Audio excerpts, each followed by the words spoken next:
Anyway, so I came to MegaCon in the 90s. It's pretty different now.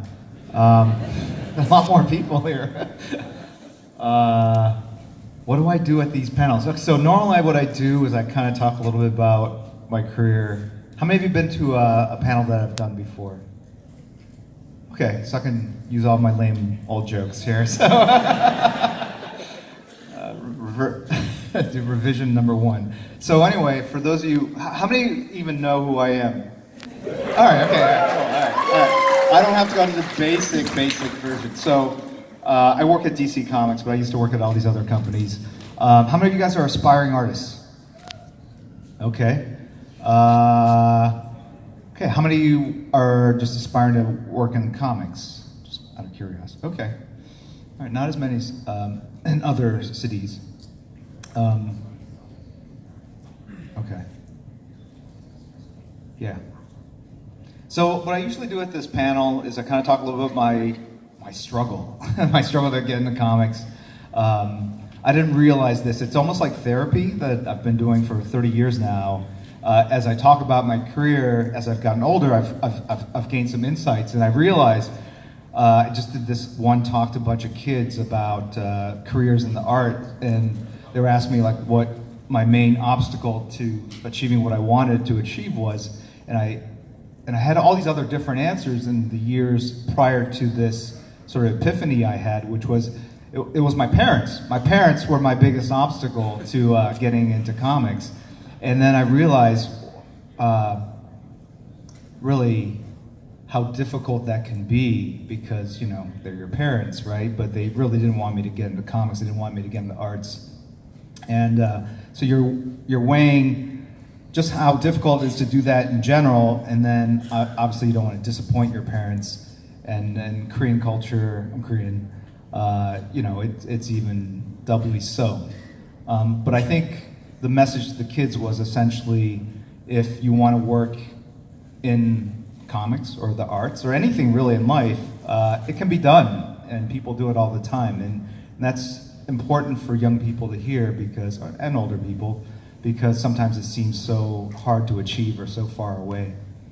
When I was in college, I was actually pre-med, and I just spent a lot of time. I'm looking at Constance, who's a doctor. Yeah, no, it's all right. I was talking about medicine. And so I was like, I spent a lot of time like agonizing if I was going to get into medical school. And then this older person who was a couple years ahead of me just said, like, dude, you're stressing me out with your stress. Just stop. If you really, really want it, you can make it happen. And that did alleviate some of my anxiety. And I share that with people that want to get into comics because, again, it seems so far away and so difficult to achieve sometimes. But that's the hardest part, really, is not giving up on something. And I think one of the things I say on my Twitch stream, for those of you who don't even, I'll explain what it is later. You're probably going, what is it? I don't know. Anyway, so what I say is, like, just draw. It's you know, but I was thinking, like, why is it so hard for me to give you real answers as opposed to just something pithy like that? And I think it's because over the 30 years, I've given a lot of advice to people, but I don't see people necessarily embracing the advice and doing it. So at some point, you just go like, you know what? I'm not going to give you 10 things. Draw from life, do a sketchbook, you know, get these books, draw over and over, because 99 times out of 100 they don't, right? And so I thought it would just be easier to say, just draw. And then, you know, that way I don't have to go through this whole laundry list. But I think it's the realization I had was learning how to draw. A kid asked me this morning, like, I can't draw the poses. That's the hardest part for me. And I was trying to give him an answer, and in thinking about the answer, the only answer I really have is it's akin to like learning a foreign language. I don't know if any of you guys speak another language or learn another language. If you think about it, drawing is another language. It's a form of communication. And you can't just expect to start drawing, even though we can all see things and visualize it and see other people draw it. It's weird when we try to do it, it doesn't materialize. Like I want to draw a house and it looks like 5 lines that don't even connect, right? And so how do you get there? And to me, it's just like, how do you learn a language? And if you think about like even Chinese language, they would actually have a symbol. One symbol represented an object, a horse or a house or whatever. So if you think about it, that symbol is the drawing of that horse or that house. And so when I draw a house, that is a very complex symbol, which just happens to look like a house, right? So the Chinese, they made it too difficult. They should have just drawn the house, right? And so at the end of the day, if you think about it that way, you could understand how long it and how difficult it is to learn a foreign language. So many people want to learn a foreign language, but few can really put in the time and effort. It gets done over 5 or 6 years as people do it and work on it on a daily basis and learn vocabulary and learn grammar and practice speaking and reading and listening. And that's what you have to do with art. It's not just about drawing the house. You have to eat, live, and breathe it. You have to listen to it. You have to learn the vocabulary of how to construct things. You have to understand the grammar of composition. So there's all these things that, that's my more complicated answer to those of you, because sometimes I come off kind of like a jackass online and just say, just draw. So it's a lot easier to say. Anyway, so what is Twitch? Because how many of you even know what Twitch is? Wow, okay, yeah, it's a lot better than my household. My parents are still trying to figure out the VCR. Easy joke. Anyway, so at the end of the day, Twitch is like this amazing platform, mostly for gamers, but there are a lot of creatives that are streaming, and so I stream like once or twice a week, and I draw sketches. And the whole format was really kind of based on doing these kinds of panels where I would kind of talk about my career and then draw and talk about process and drawing. Oh, fantastic, great. Wow, all right, great, so we can start. And then I would do the sketches and then I would give them away. And I would give them away because back in the early days of my career, I did charge for sketches, and then when things when I started getting some popularity, as sort of a give back, I started doing free sketches for fans, and then that got too hard to kind of meet that demand, and so I just would do sketches at panels and then give them away to a lucky few. And so I was doing that, and I enjoyed those panels the most at Comic-Con, and when I looked at Twitch, I said, here it is, here's the online way for me to replicate this panel, kind of talk in real time to people, interact with them, take questions from them, go off on tangents and draw and show them how to draw, show them how I draw, and then give the art away as sort of a thank you for their support. So I'm gonna do that now. So the only problem is I didn't bring any paper. And I do have paper, it's just at the hotel. And so that's too big, sir. I need something about this big, given the amount of time we have left. No, so backing boards, anyone have a spare backing board? You better hurry up, David. All right, thank you. David. All right. David. This is your moment, David. Anyone have a spare $100? You took forever, David. Yeah, you fucked up. David, you fucked up. I just need like a few. Too slow. I want to afford lunch at Disney World tomorrow. Anyway, thank you. All right. Well, you guys think I'm really fast. Okay, the 3. All right. You guys getting super ambitious. Oh, hey, even smaller. Okay, these are too many. All right. Oh, those are good. Yeah. Okay. Cool. All right. I'll just take that. All right. No, it's all good. Oh, nice. All right. Everybody keeps trying. I need some backing board when you're done. Yeah. All right. So, yeah. So when my parents, they didn't want me to become a comic book artist. They wanted me to. My father was a doctor, and they moved to America because for the American dream, literally. And so they wanted. And my father was the first in his family to go to college and become a doctor as well. And so they're very proud of him and what he achieved, and I think they wanted to keep the ball rolling, and I kind of killed all their hopes and dreams. I blame American culture, but I didn't create it. I just grew up in it, right? It's true. Can't blame someone that was indoctrinated at a very young age. So let's see, what do we have? Can you see a line? Yeah. Oh, there's no line there. Trick question. Sorry, hold on. You see that? All right, I can't see it. All right. Is there a character you guys want me to draw besides Goku? Anyone? I love the character so much. Batman? All right. Okay. Yes. Yes. Batman's easy. Batman's easy. Ta-da! Yeah. Here, let me show you the difference. Okay, hold on a second. Dude. Psylocke. I'll just do Batman real quick because he's like golden oldie. So basically, you draw an egg, and then you draw Batman. So that's if you want to learn.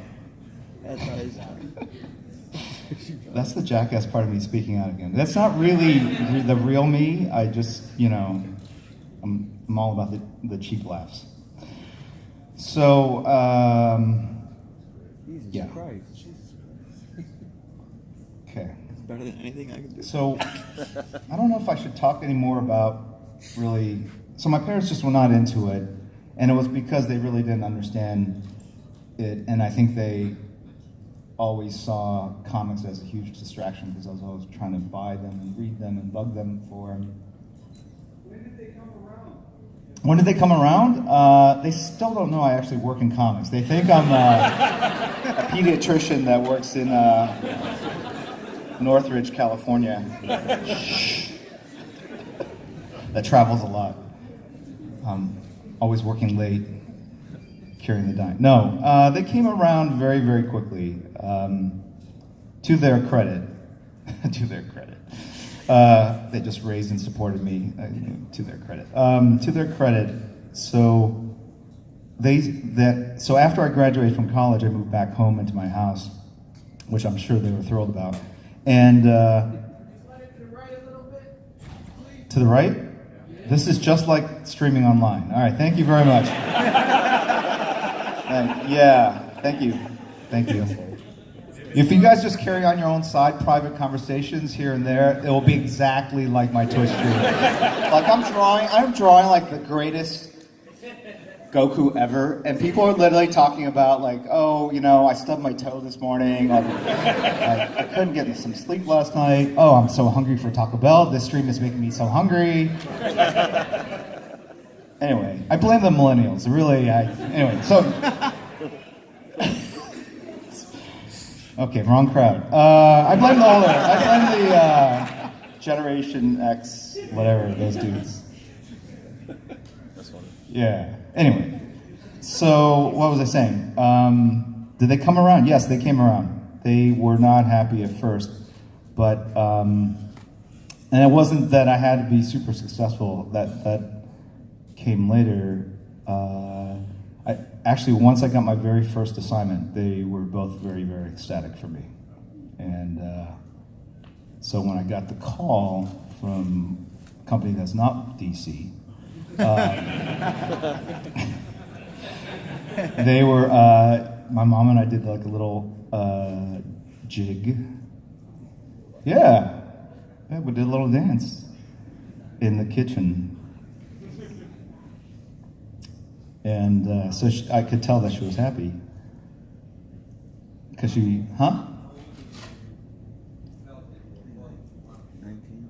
How old was I when I thought, probably like 12 years old, I thought I could draw better than half the people in comics.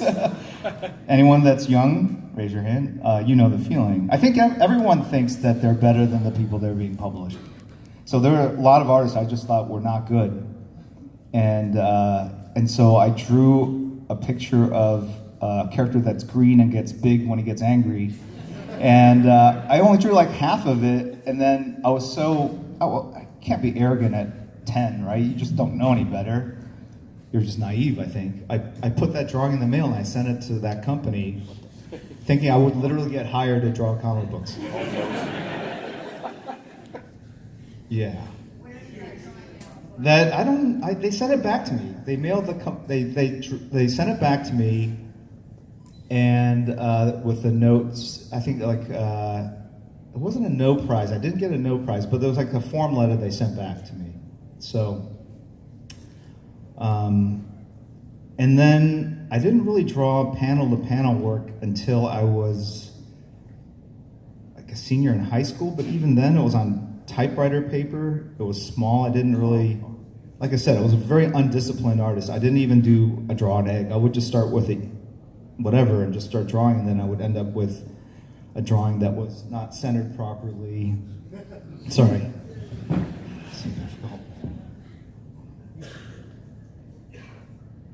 If any of you want to just drop like tips into a jar here in front, that's what happens on Twitch too. I'm just kidding. Do not do this, but it's a weird thing,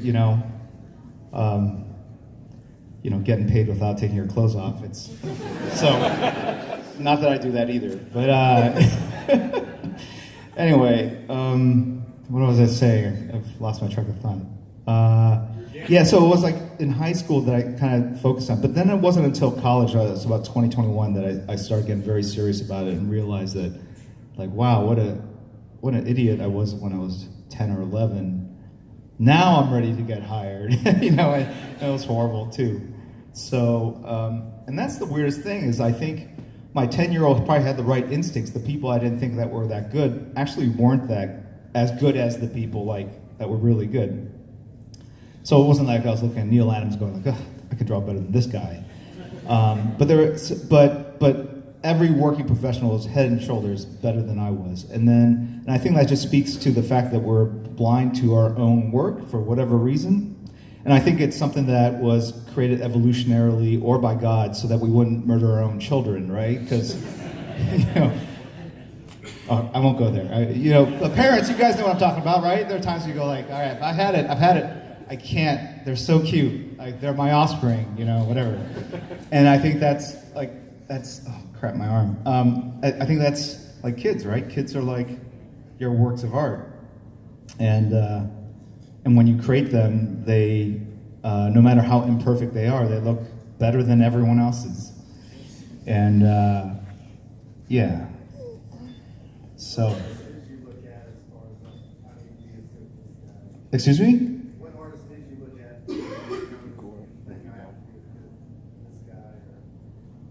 Oh, I never thought I had to be as good as anyone. I just thought I was better than these other people. I was like, how could they get paid and I can't? Oh crap, I just pooed in my pants. So, I'm like 10 years old. I don't know what I'm doing, right? I have no control over my body at that age. I don't know what it was. I think it's just, I think at a young age you can tell when something looks good or not, right? Or looks good to you or not, right? So. I don't know what I'm doing here.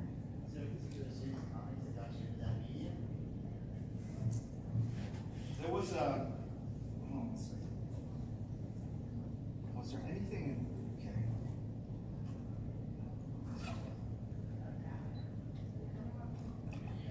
So when I grew up, dinosaurs walked the earth. There was no movies that had special effects. I know that's hard to believe. But they had to take like little miniatures and make them move like puppets. It was horrible. It was an awful way to experience fantasy. So there was nothing. So my version of Infinity, well, I almost said it. My version of a movie that had lots of special effects was comic books, right? So that's what I read. And Can you not say anything Marvel or something? And my parents would not let me buy them. And so it was really just a struggle, it's like contraband, right? Anyway, so I remember the first comic I got, I think it was a Tarzan comic book at the barber shop when I was like 6 or 7. I moved to the United States when I was 5. I didn't speak any English at all. And they would have, magazines and comic books at the barber shop. And the thing about comics is that if the artist does his job correctly, you don't need to read the word balloons to understand the story, right? Am I right? Yeah, that's right.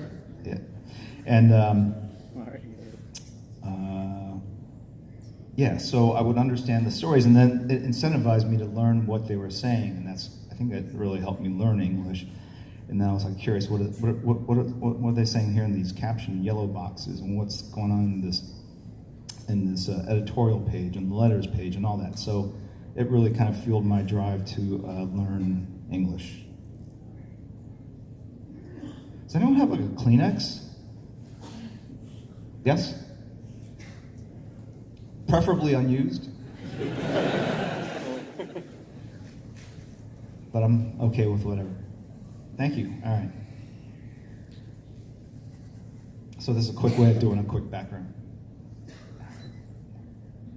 But did that answer the question? There was not. It was anything. I mean, I read all comics. I had Tarzan, Archie, Richie Rich. Isn't there like a little witch character? Huh? Wendy. Yeah, Wendy the little. Gold Key comics. They weren't my favorites, but man, I could not get enough of them. So whatever was there, I'd read. And then the other thing was I'd read them over and over again. So I had no comics that were in any decent shape whatsoever. Who's your favorite? My favorite comic or favorite artist? You're making me say things. The X-Men. Wait for lightning to strike. No, it was the X-Men, and I think I identified with them because they were shunned by society. They felt different, and yeah, I was an immigrant, right? And I grew up in the Midwest before there were a lot of immigrants in the Midwest.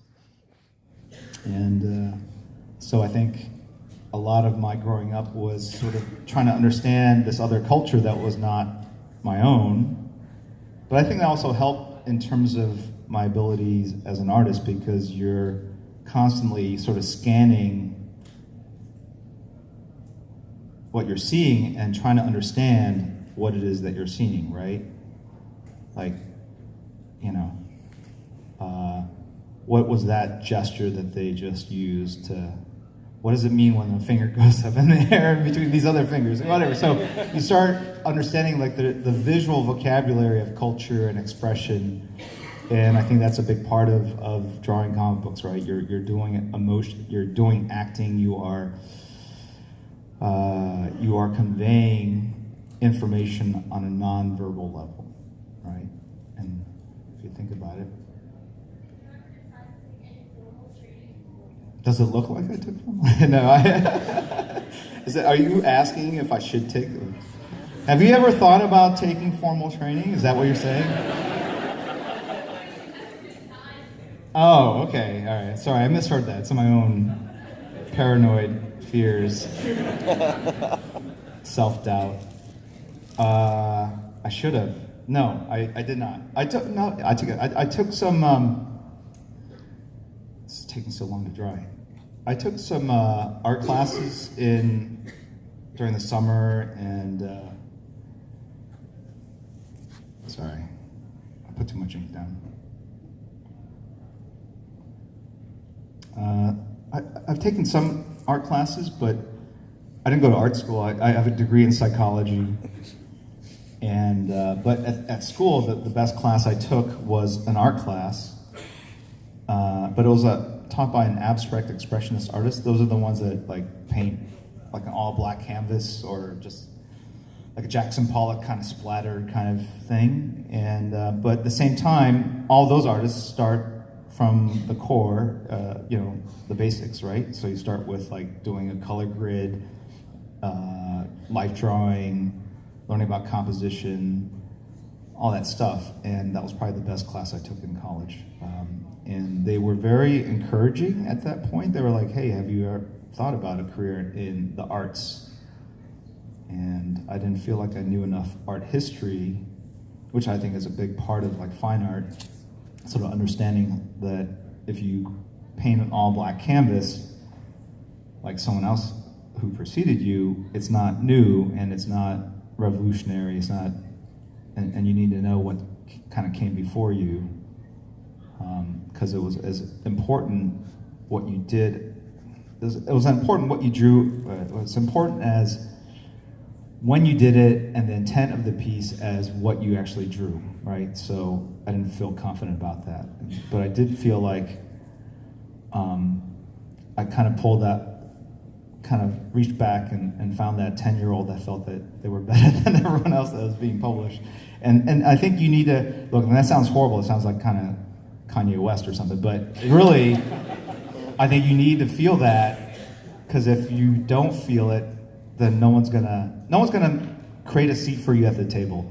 They might now because they have to, but back then, there was no like, hey, we're waiting for you to join us and become a professional artist. I mean, in a way, you had to fight and claw and get there. And the only way you're gonna get there is if you have an unquestionable desire to get there, and also a belief that you are good enough to be there, right? You have to believe, because everyone else is not gonna believe, right? You have to believe 300%, because after you endure all the battles to get there, they're gonna whittle you down to 88% or 44%, you know? So in a way, you have to kind of build up this incredible momentum of like, I can do it, I'm better than these, or I can do it better, I'm not better, I can do a better job than these people, or I think I can add something that they're not doing, and that's a big part of it. So is there anybody you certainly work with? Oh wait, hold on, I'll go over. Yes? Oh, is there, you certainly work with a lot of people in the industry, from Chris Claremont to Scott Snyder. Is there anybody that you have like a wish list that you could still work with? Yeah, but if I did that, it would kind of tip what my next projects were. That's sneaky. I like that. Yeah, I like that. There are a lot. There are a lot of creators. There are a lot of creators. That's all I can say. And I. A follow-up to All-Star Batman Arrival? Right. So the reason why I don't answer the first question is because of the second question.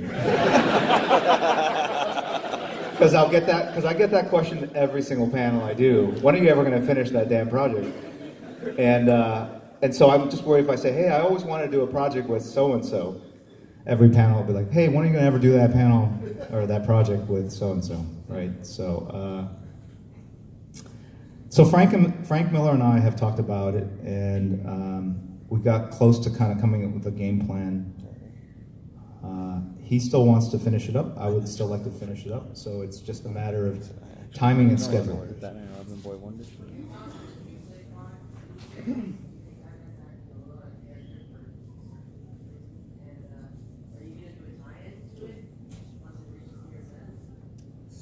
Am I gonna do a tie-in?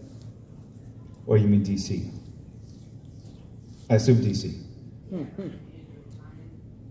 I think that, all right, so Doomsday Clock is a very personal story that Jeff Johns is telling, and I think it's set in the future. I think the very first panel of the first issue says 1 year from now or something like that, right? Which you should take very, well, you should just know that's set in the future, right? And I think the characters that he's using, and they're really affected by that particular story. So I don't know. I think everyone kind of writes Batman a little differently anyway. So if you read like a Scott Snyder Batman versus a Tom King's Batman, or Kurt Busiek Batman, or Alan Grant Batman, or Frank Miller Batman, they feel different to me.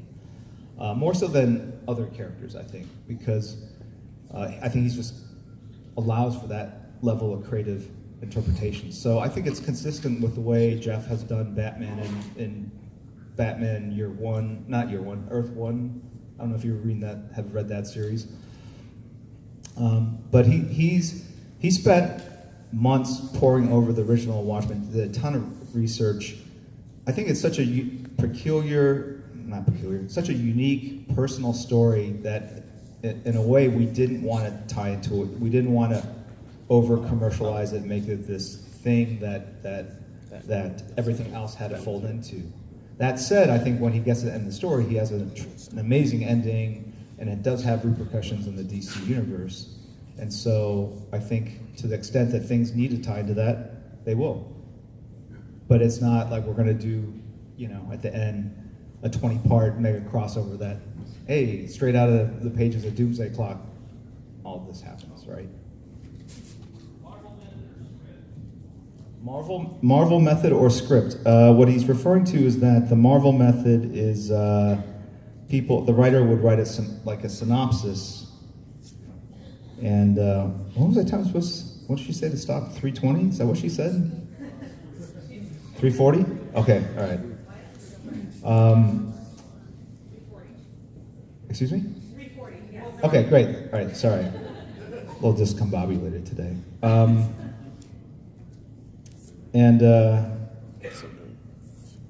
Full script is full script, right? It says panel 1, character does this, panel 2, he does this and says that. It obviously gives a lot more sort of control to the to the writer, sorry. Whereas Marvel style, they would just write, in the story, so-and-so does this and then fights this character for the next 3 pages and then finds the Infinity Stone, or whatever gauntlet. I'm spoiler alert for Infinity War. Anyway, so so the artist really directed the series, but I think most of the industry now is at full script. It's hard, like having kind of just gone back and done one issue like that, Marvel style. It's tough after you work full script for a while because your muscles kind of atrophy in telling stories in that manner. But I don't think that one style or the other is inherently better. It's just, it's kind of what you're used to. I don't know if that's as... You ever get burned out from drawing? Besides Batman? No. No, I love drawing them all. They're like your children, right? I think you get burnt out drawing the same character over and over, no matter what the character is. And there was certainly a time after I'd done Hush and then All-Star Batman and Robin where I was like, okay, I've had my fill of drawing Batman for a while. So yeah, it's just about, it's like your diet, right? Variety is the spice of life, something like that. I don't know. So. What is your selection process? You decide this color or this story? Editorial says, hey, you want to do this cover? I go, okay. I don't say no a lot, which is probably not a good... Unless it's Spider-Man? Unless it's Spider-Man. I'm not a big Spider-Man fan. I like Spider-Man. I just don't like drawing Spider-Man. So there's certain things I don't like. So people on Twitch I've talked about this a lot. Because when you stream for hours on end and you don't want to repeat yourself, pretty soon you're talking about, really esoteric stuff. And so I've always had anxiety about drawing animals. Why is this taking so long? I don't know what's going on. No, it's not art. It's a sketch of Batman. Come on, do not psych yourself out. I'm drawing an egg. Stop. It's an egg. I don't know what's going on. Wait, hold on, wait. Wasn't there another question? So Spider-Man, it's just the webbing and stuff. It's awful. Yeah. Sorry, what was your question?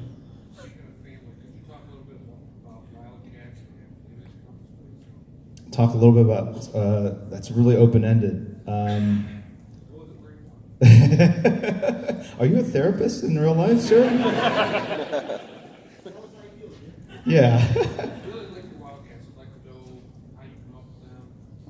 So Wildcats. All right. So some of the Wildcats were characters that a friend of mine, when I was growing up, that was in the comics, Brandon Choi, and I had created at church. Yeah. Yeah.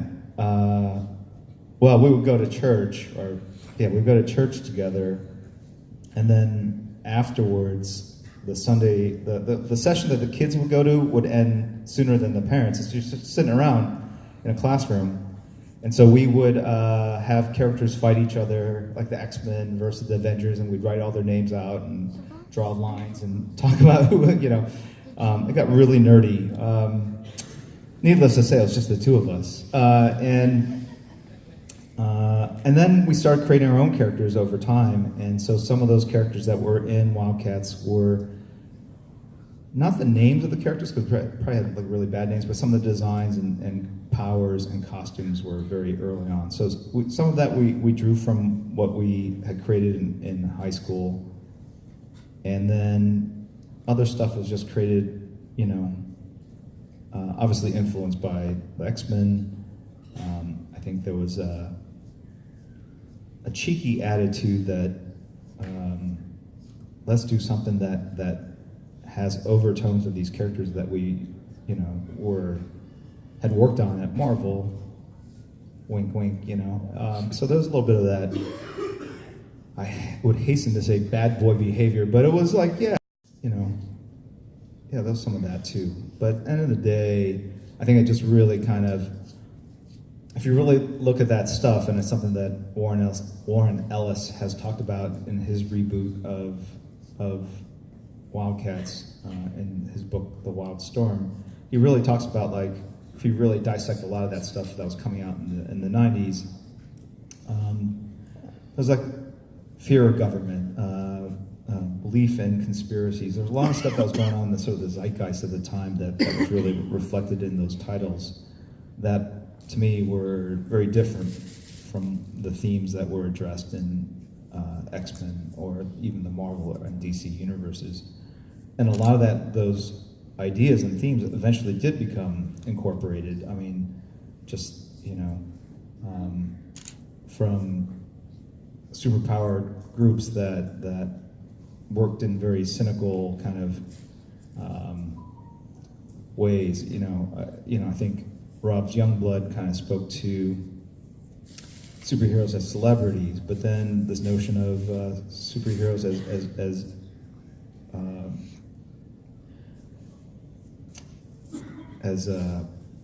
unbenevolent policemen. I don't know how to express it. It's a very Watchmen kind of concept, in that you have these characters that are around, but they're not working in humanity's best interest. They're working on a secret agenda.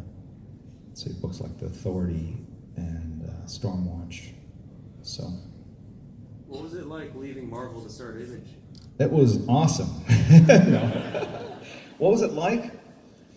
I was freelance, so I was working out of a studio at home, so it really didn't feel that different. It's not like I stopped going into the Marvel offices, because I never went in except maybe once or twice a year. So it wasn't like a traditional job that one would have, and then all of a sudden, like, I'm leaving, right? It wasn't like that. It was more like you wake up and you're drawing for yourself versus someone that is an editor thousands of miles away. It was probably it was a great time. It was a lot of fun, a lot of stupid fun. All stories and characters you created, which was your favorite? You know what? I'd let the fans kind of. That's a horrible answer, but I don't look at so when you guys bring up comics for me to sign and stuff, I sometimes I'll flip through them. I don't really think about the stories. I think about the struggle it was to produce that issue, or how late I was, or things like that. Or there was a page in there that worked out really well, or there's a panel that I really screwed up. So what work are you proud of the most? Can't find an eraser. Excuse me? What? What work are you proud of the most?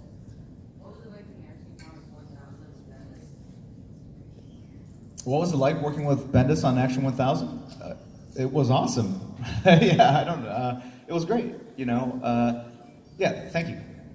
It was weird because, he's kind of known for doing a lot of conversations between characters, and that's kind of what I anticipated coming down the pike. And instead, he wrote 12 pages of nonstop action of this new villain coming in and just, beating Superman around Metropolis. So it was really unexpected. It was a lot of fun, and to answer that other person's question about people I'd like to work with, obviously Brian's on that list. I mean, he's one of the foremost, he's a legendary writer that really crafted the modern history of Marvel Comics. I mean, he was one of the key architects of that, and so we're excited to see what he does at DC, and it'll be fun to kind of do something with him. But I'll tell you that it's hard to do monthly comics, and I just find it, as I've gotten older, it's just, it becomes more and more difficult. Not so much the drawing, but finding the time to do it,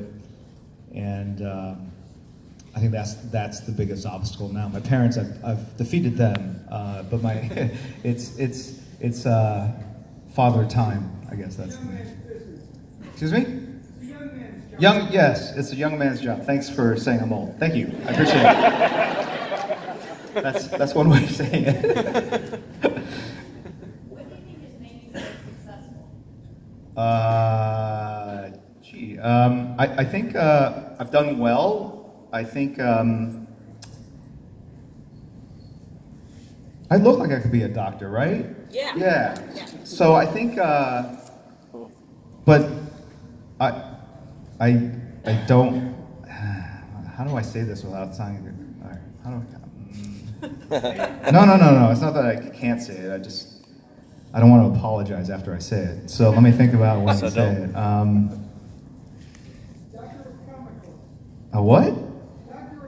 Doctor No. You know what it is? This sounds stupid, but I like doing what other people don't want me to do. Don't give me that name. And you can say that's either stupidity or courage or ambition, but my parents really put a lot of pressure on me to be a doctor.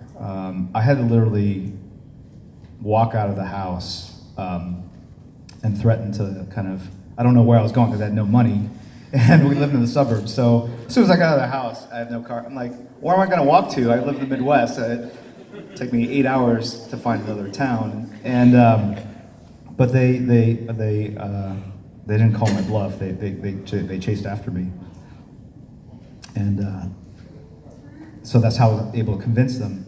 And then when I was at Marvel, I had a pretty cushy job at Marvel. I was working on their best-selling book, or one of their best-selling books.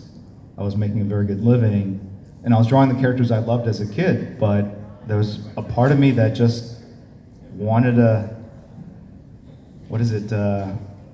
some men wanted to just see this, the cities burn or something. Is that the expression? Not that I was like evil, but I just like the idea of doing something, just sort of not letting go of security and doing something that not necessarily dangerous, but something that I couldn't necessarily predict, right, in terms of what would happen. And I think if you want some level of success, I mean, there's so something called this concept of risk versus reward, right? So the more risk you take, the more your reward can be, but the more likely you could fail, right? And so I think that's the heart of anyone's success story, is that you're going to probably fail many more times before you become successful at something, but you can't succeed unless you try and risk the chance of failure.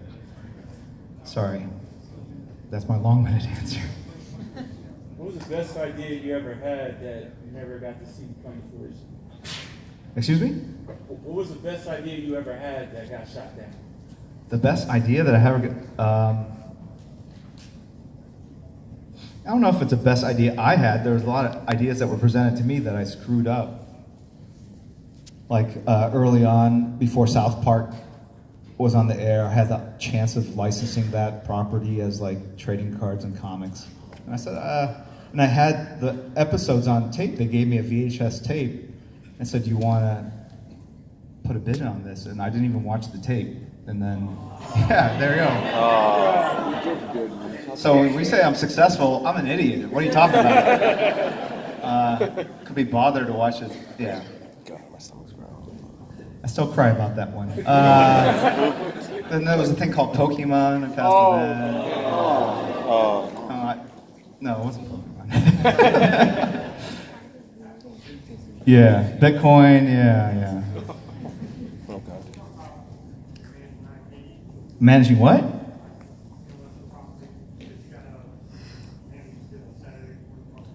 That's right.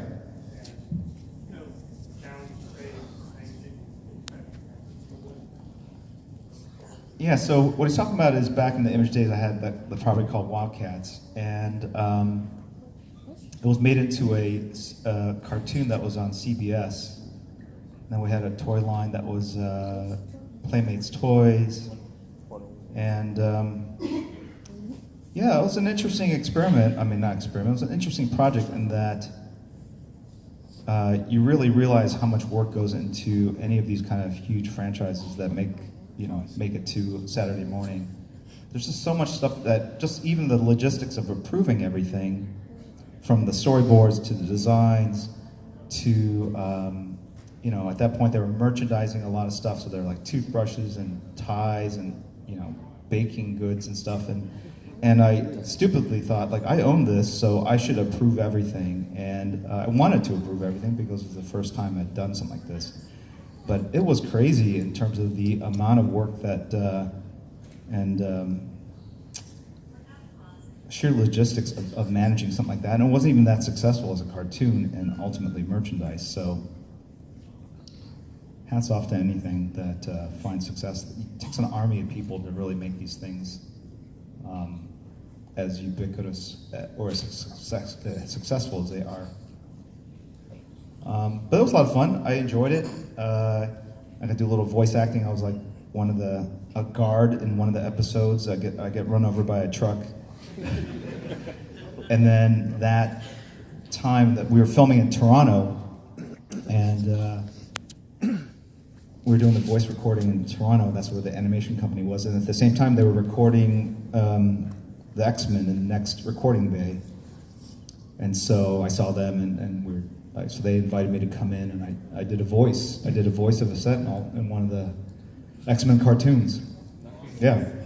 So if you hear like mutant stop, that's my best Sentinel voice. They modified it. Whatever. But mutant stop, whatever. That was me. So I have 2 speaking roles in cartoons. Anyway.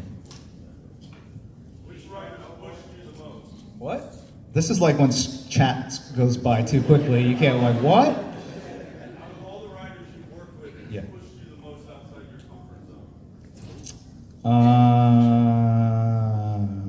Good question. I would say probably Brian Azzarello. He has a certain way of sort of his pacing and the stories he likes to tell, but that's the kind of story I wanted to work on because it was so different than what I normally do. Everyone else I thought was really good at, like Jeff Loeb saying, hey, I know what you're good at, and I know what fans want to see, so we're going to create this storyline called Hush. And he nailed that, and I think, and then other writers just kind of played to their strengths. So like, to me, Jeff Johns on Justice League was all about his knowledge of these DC characters. He just wrote it, the way I think he would for anyone, but then they would leave me room for like big set pieces, because they know that's kind of something I can do. Yeah. Is there anything missing from comics these days that you wish would come back?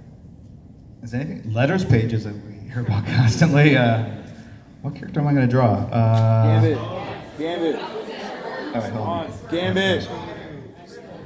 Okay, one Gambit. more? Gambit. All right, okay. Gambit.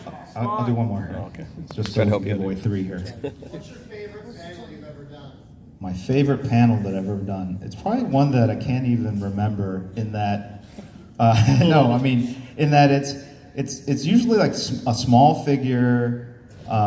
It's usually something to do with shadows that I've kind of put together on a Joker. in a way that interests me, that really has nothing to do with the story. There's a if you go online, if you're an artist interested in this kind of thing, that Wally Wood's 20 Ways to Compose Panels, I think that's what it's called. And if you Google that, there's like 20 little thumbnails of different panels that he did with different lighting schemes. And anytime I can kind of pull off one of those, it makes me very happy because they're, to me, when I was kind of breaking in, that was kind of the gold standard, like, oh, this is cool. These are the kinds of things I should aspire to be able to kind of craft and compose. And it was tricky. It was hard finding, the ability and the, it's like learning a move in a video game. Like, you got to push X, Y, Z, and then A, and then left control or whatever.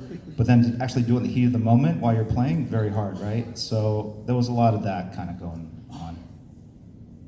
When you worked with Underground Studios, did you go to them, or did they come to you? Was that something you kind of wanted to do, and how was that experience? They came to me and said, hey, do you want to do a design of Scorpion for DC versus Mortal Kombat? And then out of that came the other characters. But I mean, I think, Ed Boon is a comics fan, and he and I had met about, I don't know, we were just doing some cross promotions because we're trying to support the games that they were producing. So anyway, so how do I give these away here? Toss them. Huh? Okay, I was just looking for anyone that wanted one, but yeah. No, Stand up. okay, so Stand up and wave your arms. yeah, so what I usually do is I ask for weird things that people might have on their possession. So what's worked in the past before, like nail clippers. Does anyone have nail clippers? But hold them up in there. Oh my God, your work tattooed on me. Like, yo, Nail does that clippers? work? You guys are very manicured group. I usually like one or none. Right. The guy in the orange? Okay. Constance is calling. It's not my fault. It's Constance's. Okay. And then the next one. Well, you can't call it out. Then it'll look like we're working together. Bob, don't do that. I don't know. So, all right. So, who has? So you're online, sir. Okay. And then who has a receipt from Taco Bell? If you watch the Twitch stream, sometimes I'm drawing at like 1 a.m. and I order Taco Bell.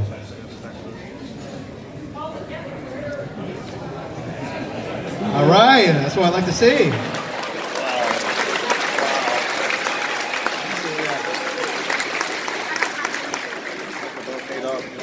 Let's see what you ate here. Is that Taco Bell? Is it? Del Taco. Is it? Yeah. Nice try. Taco Bell? Oh, sorry, man. Please don't take this the wrong way, but you look like a Taco Bell customer. I'm a taco. Yeah. We're excited for Taco Bell. Yeah, I'm a combo number 1, which is the Supreme Burrito and the taco. What? Let me see. Wait. What do you got here? That's it? All right. Okay. Fantastic. All right. I'm going to give you this Batman, sir. Woo!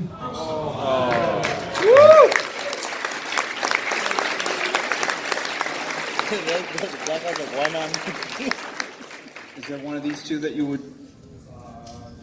The Joker? All right, there you go, sir. Oh, sorry. I want Wonder Woman. Oh, yeah, sure. All right, okay. All right.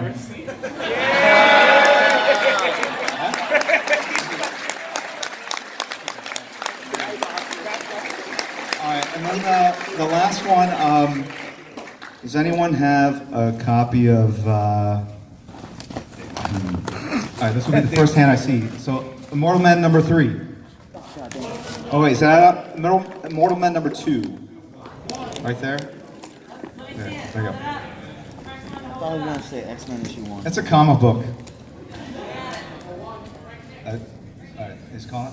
Okay. Number 2. Okay, there you go. All right, so thank you guys very much for hanging in here, and I'll catch you guys later. Thank you.